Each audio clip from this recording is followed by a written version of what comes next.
Welcome back mga kalingap. Magandang araw, magandang gabi, magandang umaga, saan man sulok ng mundo kayo naroroon. Magandang araw po sa ating lahat. Miguel love shoutout sa inyong lahat. Kamusta po kayo? Sana nasa mabuting kalagayan ang bawat isa sa atin. Ito na naman reaction video natin sa gabing ito. Dr. Love, umayaw na, sumuko na. EDSI, bibitawan na ba? Ito ang ating pag-uusapan sa gabing ito. Pagkat si Dr. Love ay nagpahayag na naman dito sa kanyang live streaming kung saan siya po ay sumuko na o kaya ay umayaw na sa EDSI, Beyonce, may ipapalit na. Ito ang ating pong patuloy na pagsubaybay sa ating channel. Kaya ito po, shoutout muna sa ating ama ng kalingap, Kuya Bal Santos Matubang, Ate Edna Vlogs, Kalingap Rab, Jack Tapia Matubang. Sa nakaraang live ni Dr. Love ay nabanggit niya ito pong kanyang saloobin kung saan sinabi niya na siya daw ay pinasok ng mga anti-EDSI. Kaya parang aayaw na, susuko na tong si Dr. Love dahil sa mga nangyari na stop muna ni Kalingap Rab.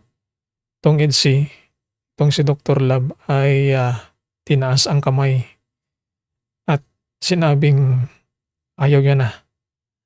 Ito ay ekspresyon lamang ni Dr. Love sapagkat alam naman natin na siya ay pagbiro at hindi naman tutuhanin ito ni Dr. Love na gagawin na iiwan itong EDSI dahil alam naman natin na pinoprotektahan niya lamang itong samahang EDSI laban sa mga basher at sa gustong paghiwalayin itong EDSI. Kaya ito ay isa sa mga biro, kaya ay mga pahayag ni Dr. Love na huwag seryosohin at di umano ay may bagong love team na, hindi na EDSI kundi EDP. Sino kaya yung sinasabi niyang isa pang papalit niya kay Beyonce at kapartner ni Papa Eds? Hindi mangyayari. Malabo ang mga sinasabi nila na mawawala ang EDSI at may papalit na ibang love team itong si Papa Edo. Alam naman natin ito ay samahan na hindi magkakaroon ng lamat at distansya ang bawat isa sa kanila. Ito ay protektado at ginagawa ang lahat upang sila ay magkaroon ng magandang samahan. Kaya abang-abang tayo mga kalingap sa atin pong patuloy na pagsubaybay dahil itong mga biro ni Dr. Love ay huwag nating seryosohin at may bulong itong si Redsin Vlog sa sunod nating update. Ang bulong na naman ni Redsin ang ating reaksyonan. Sunod na ating update dito sa ating channel. Beyonce, may ipapalit na. Ito ang ating pong patuloy na pagsubaybay sa ating channel. Kaya ito po, shoutout muna sa ating ama ng kalingap, Kuya Bal Santos Matubang, Ate Edna Vlogs, Kalingap Rab, Jack Tapia Matubang. Sa nakaraang live ni Dr. Lab ay nabanggit niya ito pong kanyang saloobin kung saan sinabi niya na siya daw ay pinasok ng mga anti-EDSI. Kaya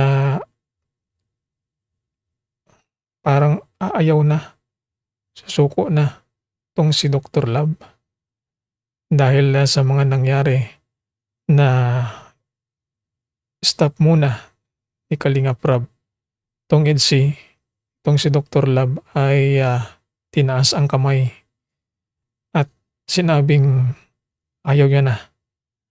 Ito ay ekspresyon lamang ni Dr. Lab sapagkat alam naman natin na siya ay mapagbiro at hindi naman tutuhanin ito ni Dr. Lab na gagawin na iiwan itong EDSI dahil alam naman natin na pinoprotektahan niya lamang itong samahang EDSI laban sa mga basher at sa gustong paghiwalayin itong EDSI. Kaya ito ay isa sa mga biro, kaya ay mga pahayag ni Dr. Lab na huwag seryosohin at di umano ay may bagong love team na, hindi na EDSI kundi 8P. Sino kaya yung sinasabi niyang isa pang papalit niya kay Beyonce at kapartner ni Papa Eds? Hindi mangyayari. Malabo ang mga sinasabi nila na mawawala ang EDSI at may papalit na ibang love team itong si Papa Edo. Alam naman natin ito ay samahan na hindi magkakaroon ng lamat at distansya ang bawat isa sa kanila. Ito ay protektado at ginagawa ang lahat upang sila ay magkaroon ng magandang samahan. Kaya abang-abang tayo mga kalingap sa atin pong patuloy na pagsubaybay dahil itong mga biro ni Dr. Lab ay huwag nating seryosohin at may bulong itong si Red Zane Vlog. Sa sunod nating update, ang bulong na naman ni Red Zane ang ating reaksyonan. Sunod na ating update dito sa ating channel.